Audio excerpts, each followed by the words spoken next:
Hi అండి, నేను మీ రాజలక్ష్మి. ఈరోజు బెండకాయ ఫ్రై ఎలా తయారు చేసుకోవాలో తెలుసుకుందాం. ముందుగా స్టవ్ ఆన్ చేసుకొని కడాయి పెట్టుకొని ఆయిల్ వేసుకొని ఆయిల్ వేడెక్కిన తర్వాత పోపులన్నీ వేసుకోవాలండి. పోపులు బాగా ఫ్రై అవుతున్నాయి కదండి. ఫ్రై అయిన తర్వాత ఉల్లిపాయ ముక్కలు వేసుకొని బాగా ఫ్రై చేసుకోవాలండి. నేను పోపుల్లో ఆవాలు, జీలకర్ర, మినపప్పు, శనగపప్పు, అలాగే ఎండుమిరపకాయ, వెల్లుల్లి రెబ్బలు వేసుకొని బాగా ఫ్రై అయిన తర్వాత ఉల్లిపాయ ముక్కలు వేసుకున్నానండి. ఇప్పుడు మనం బెండకాయలు బాగా కడుక్కొని పొడి క్లాత్తో తుడుచుకొని ముక్కలు కట్ చేసుకొని ఉంచుకోవాలండి. చూడండి, ఫ్రై అవుతున్నాయి కదా. ఉల్లిపాయ ముక్కలు బాగా ఫ్రై అయిన తర్వాత కరివేపాకు కూడా వేసుకొని ఫ్రై చేసుకోవాలి. ఈ పోపు ఫ్రై అయిన తర్వాత మనం బెండకాయ ముక్కల్ని ఇందులో వేసుకొని బాగా కలుపుకోవాలండి.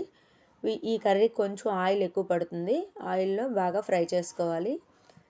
ఇలా కలుపుకోవాలండి. బెండకాయ ముక్కలు కొంచెం పెద్ద ముక్కలు కట్ చేసుకుంటే చక్కగా ఫ్రై అవుతుంది.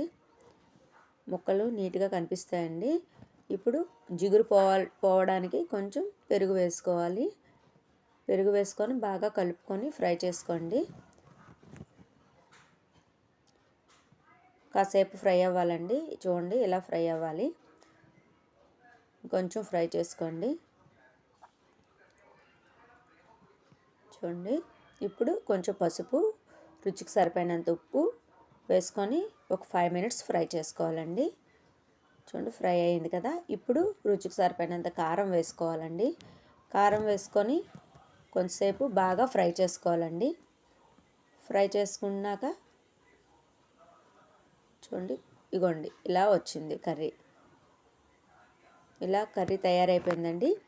ఇప్పుడు ఈ కర్రీని ఒక బౌల్లోకి తీసుకొని మనం కొత్తిమీర వేసుకొని మూత పెట్టుకోవాలండి.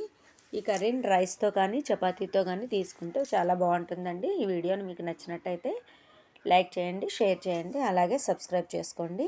Thank you for watching.